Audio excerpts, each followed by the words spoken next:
अस्सलाम वालेकुम जी, मैं हूं ज़िया बलोच।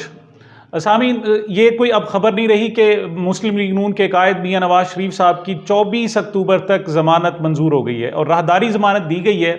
दो जगहों से ज़मानत मंजूर हुई है। एक तो इस्लामाबाद हाई कोर्ट की तरफ से हुई है, जिसमें chief justice Islamabad high court थे और साथ ही जस्टिस मियां गुल हसन साहब थे। अच्छा, दोनों की तरफ से जनाब उनकी ज़मानत कंफर्म कर दी गई है और 24 अक्टूबर तक उनको कहीं भी गिरफ्तार नहीं किया जा सकता। अब वो चाहे लाहौर उतरें, कराची उतरें, इस्लामाबाद उतरें, कहीं भी उतरें, उन्हें सत्ते खैर हैं, कोई मसला नहीं है। सिर्फ बात यहीं तक नहीं पहुंची, बल्कि दूसरी तरफ जो उनके खिलाफ नैब के केसेस थे दो, उनमें भी जनाब उनकी ज़मानत कंफर्म हो गई और उनके जो दायमी वारंट थे वो मुअत्तल किए जा चुके हैं। इस हवाले से जनाब बहुत सारी बातें की जा रही हैं, लेकिन मैंने चंद पॉइंट्स हैं जो ख़ास तौर पर इस हवाले से फोकस करने के, वो मैंने आपसे बताने हैं। एक बात ये की जा रही है, चूंकि जी अदालतें बेबस थी और नैब ने जब कहा जी हमें कोई इतराज़ नहीं है, तो क्या ज़रूरत थी इतराज़ करने की। ये मामला इतना सिंपल नहीं है कि इस्लामाबाद हाई कोर्ट को जनाब ज़रूरत ही नहीं थी, चूंकि अब उन्होंने आके कह दिया कि जनाब हमें ये मतलूब नहीं है या इसको आने दिया जाए, तो उन्होंने आने दिया। ऐसा नहीं है। देखें, कोई भी आकर इस तरह पुलिस वाला कह दे, कोई भी तफ्तीशी इदारा कह दे, कोई भी प्रोसिक्यूटर कह दे चीफ जस्टिस साहब को जी मुझे इतराज़ नहीं है, आप ऐसा कर दें, तो चीफ साहब ऐसे कर देंगे?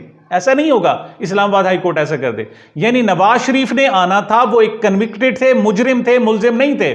जब मुलजिम होता है तो उसकी डेस्टिनेशन जो होती है, मंजिल जो होती है, वो अदालत होती है। लेकिन एक जब मुजरिम होता है तो उसकी डेस्टिनेशन जो होती है वो जेल होती है। अब वो जेल से गए थे, उनकी तो जमानत कहां से बनती है? वो तो अपील दायर करें और जब तक अपील का फैसला हो जेल में रहें, अपील का फैसला हो जाए तो आ जाएं। तो ये बनती ही नहीं थी। ये कहना जनाब के जनाब जजेस बिल्कुल बेबस हो गए, उन्होंने कहा जी हमारे तो बस में कोई नहीं रहा, ये इंटरटेन हो ही नहीं सकती थी। उन्होंने आके कहा जी कि मैं मुलजिम हूं, मैं अदालत आना चाहता हूं। भैया अदालत क्यों आना चाहते हो? अदालत क्यों आना चाहते हो? अदालत तक तो रसाई है ही नहीं। जेल जाना है तो आप चले जाओ, बस। ये अदालत को दरमियान में बनता ही नहीं था। हाँ, मुलजिम होता तो फिर अदालत है, मैं भी अदालत तक आकर अपना मौक़िफ़ पेश करना चाहता हूं, वो बनता ही नहीं था। उन्होंने डेस्टिनेशन पे जाना था।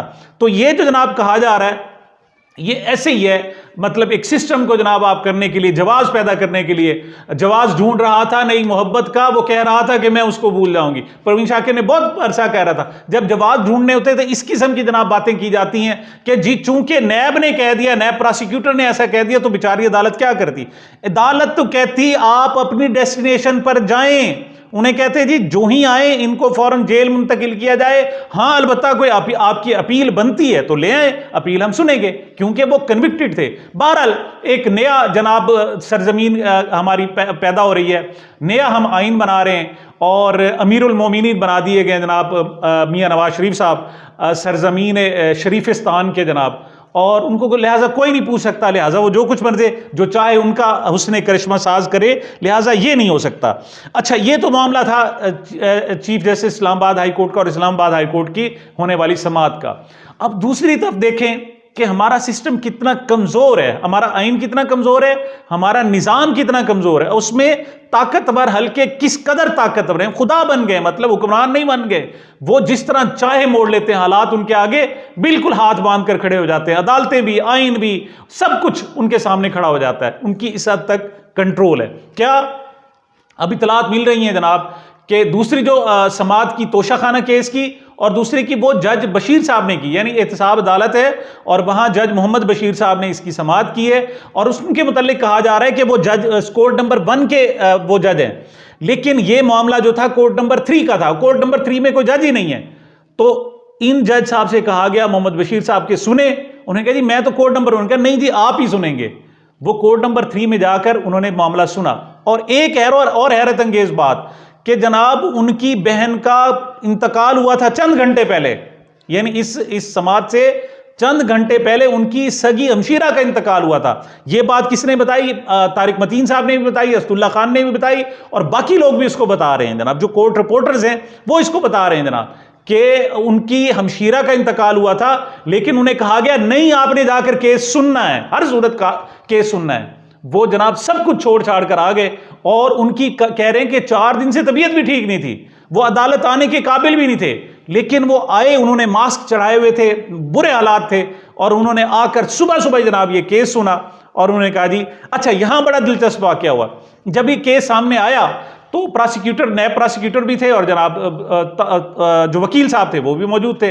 अब जब उनसे कहा गया कि जनाब नैब प्रोसिक्यूटर ने, हमें जी कोई एतराज़ नहीं है, आप इनको जनाब बुलवा लें और इनको ज़मानत दे दें, तो उन्होंने कहा जी कोई मुझे वाक़यात तो बताओ, मतलब ये क्यों गए थे, क्यों नहीं आए, कुछ मुझे बताओ तो सही।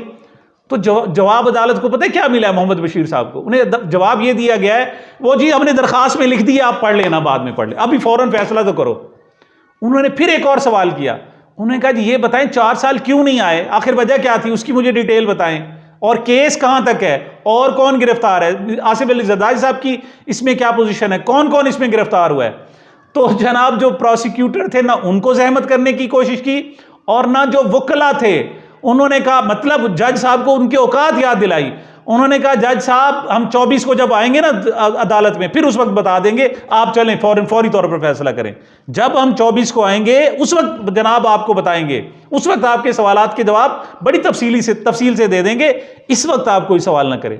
और नतीजा ये निकला जनाब कि चंद मिनटों में, यानी एक केस का फैसला सिर्फ 420 मिनट यानी 7 मिनट के अंदर अंदर हुआ है, और बगैर कुछ सुने, बगैर कुछ देखे, बगैर कोई सवाल किए, बगैर कोई आर्गू किए फौरी तौर पर तामील कर दी गई है। और मियाँ साहब से कहा गया कि मियाँ साहब अब आपको इस्लामाबाद लैंड करने की जरूरत ही नहीं है, ये जहमत न कीजिएगा, इस तकल्लुफ की क्या जरूरत है, इस तकल्लुफ की जरूरत ही नहीं है। मतलब पता चला कि यहां पर कितना ताकतवर हमारा निज़ाम है और कि कमज़ोर निज़ाम और ताकतवर किस्म के लोग हैं।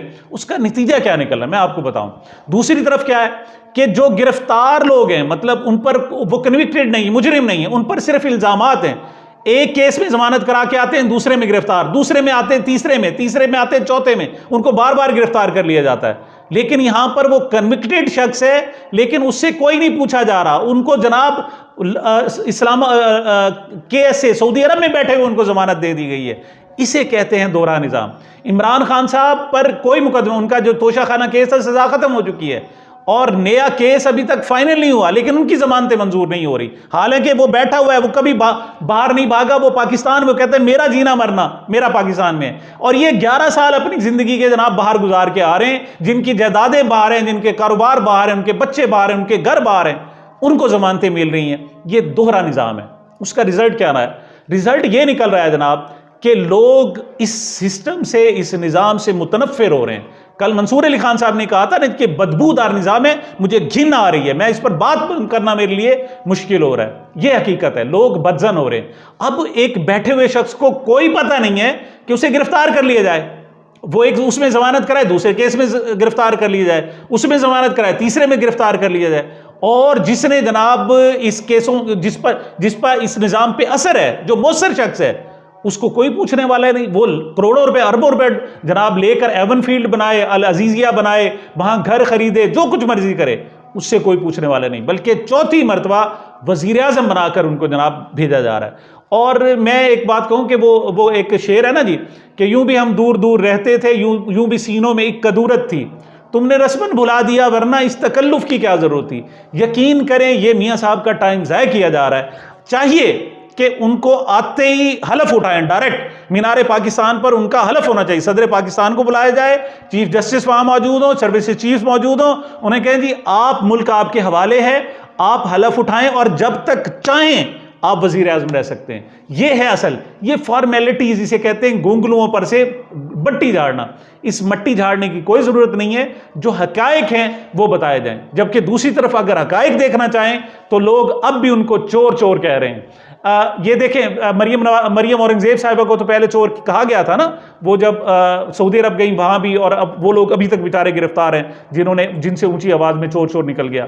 अब सूरत हाल ये है कि मोहतरमा मरियम औरंगजेब साहिबा ने अपनी एक ट्विटर प्लेस में खुद कहा है जनाब, उसमें गुफ्तगू करते हुए कि जनाब मैं गई लाहौर में एक कॉफ़ी शॉप पर कॉफ़ी पीने के लिए, तो मैं जब गई तो वहाँ बाहर निकली तो वहाँ पर लोग इकट्ठे हो गए और उन्होंने चोर चोर मुझे कहना शुरू कर दिया। मतलब ये फखरिया अंदाज में बताया जा रहा है कि देखें जी ये वाकया भी हुआ है।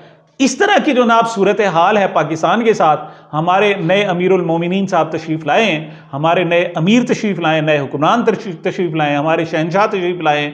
देखें हाजी उसे कहते हैं ना जो एक मरतबा हज करके आए, 2 मरतबा जो हज करके अलहाज बन जाता है। तो पहले तो जनाब शाह थे ना, बादशाह थे हमारे अमीरुल मोमिनीन, अब चौथी मरतबा वो वजीर आजम बनने जा रहे हैं, तो अब शाहन शाह बन गए हैं, वो बादशाहों के भी बादशाह बन गए, और ऐसा रुतबा और किसी को नहीं मिला। हाँ, क्योंकि पाकिस्तान में अभी जान है, अभी पाकिस्तान में बहुत कुछ बेचा जा सकता है, अभी पाकिस्तान का बहुत कुछ सौदा किया जा सकता है, तो लिहाजा वो इस वजारत उज़्मा को इंजॉय करने के लिए आ गए हैं। वरना देखिए कौन अपना कारोबार छोड़ कर आता है, हमें तो शुक्रगुजार होना चाहिए।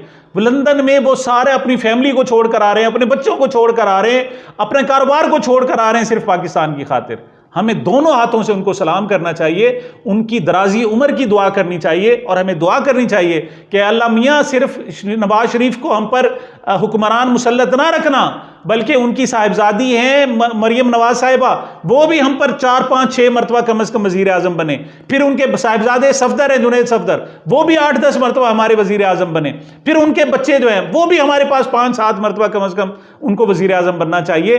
तो जनाब पूरा मुल्क उनके लिए दुआएं कर रहा है। और बिल्कुल हाँ, अलबत्ता जो लोग तंग हैं वो पाकिस्तान से जा रहे हैं, उन्हें पता है कोई पता नहीं किसी वक्त लोग अंदर कर दें, उन्हें सिक्योरिटी नहीं है, उन्हें अदलिया पर एतबार नहीं रहा, उन्हें मीडिया पर एतबार नहीं रहा, पाकिस्तान के जुडिशल सिस्टम पर नहीं, बाकी निज़ामों पर नहीं है, तो वो कह रहे हैं जी बेहतर है हम चले जाएं। और उसकी बेहतरीन मिसाल आफ्ताब इकबाल साहब की है। आपने सिर्फ एक मरतबा उसे गिरफ्तार किया और वो अपने असर रसूख से वापस आया, उसने आते ही अपने घर का सौदा किया, तमाम अपनी गाड़ियां बेची, तमाम अपने एसेट्स बेचे और जनाब जाके अब वो दुबई में बैठ गया। अब दुबई में प्रोग्राम कर रहा है, किस लिए? पाकिस्तानियों के लिए। रेवेन्यू कहाँ मिल रहा है? दुबई वालों को मिल रहा है, वहाँ उनका। और क्यों? वजह क्या है कि क्यों आए? तो क्यों आए जनाब, क्यों आए? यहां पर जब ये सूरत हाल, ना वो कारोबार कर सकते हैं, ना उन्हें हक मिल सकता है, वो पाकिस्तान में क्यों आएंगे बाहर के लोग? और जो हैं वो भी जा रहे हैं। बहरहाल ये अजीम पाकिस्तान बनने जा रहा है, और हम जैसे कीड़े मकोड़े जो हैं मखलूक, उनके लिए चूंकि बस में कुछ और है नहीं, वो कुछ और कर नहीं सकते, लिहाजा वो कहेंगे शाहान शाह हम जनाब आपके रियाया हैं, हम आपके नौकर हैं, हम आपकी औलाद के भी नौकर हैं, नौकरों के भी नौकर हैं, और ख़ानदान गुलामा से चूँकि हम ताल्लुक़ रखते हैं, लिहाजा आएँ माशाअल्लाह, जब तक चाहें आप जनाब हम पर हुकूमत करें, किसी को कोई ज़रूरत नहीं है, जो ज़ुबान निकलेगी उसकी ज़ुबान खींच ली जाएगी। हमारे हम इदारे मौजूद हैं माशाअल्लाह, और पुलिस तो अब जीने नहीं देगी। अब तो कहते हैं जी पुलिस औरतों को और जाके अहल खाना को तंग कर रही है। उन्होंने कहा जी पंजाब पुलिस तो शुरू से तो करती रही है, इसमें नई कौन सी बात है। तो बहरहाल मेरे ख्याल में पाकिस्तान के तमाम लोगों को चाहिए कि वो मियाँ नवाज शरीफ साहब की दराजी उम्र की दुआ करें, और सदका करें, खैरात करें, और जश्न मनाएं कि बहारो फूल बरसाओ मेरा महबूब आया है। सामीन, ये मेरी अब तक की गुजारिशात थी। मुझे मेरे चैनल को अपनी मोहब्बतों और दुआओं में याद रखिएगा। मिलते हैं छोटे से वक्फे के बाद।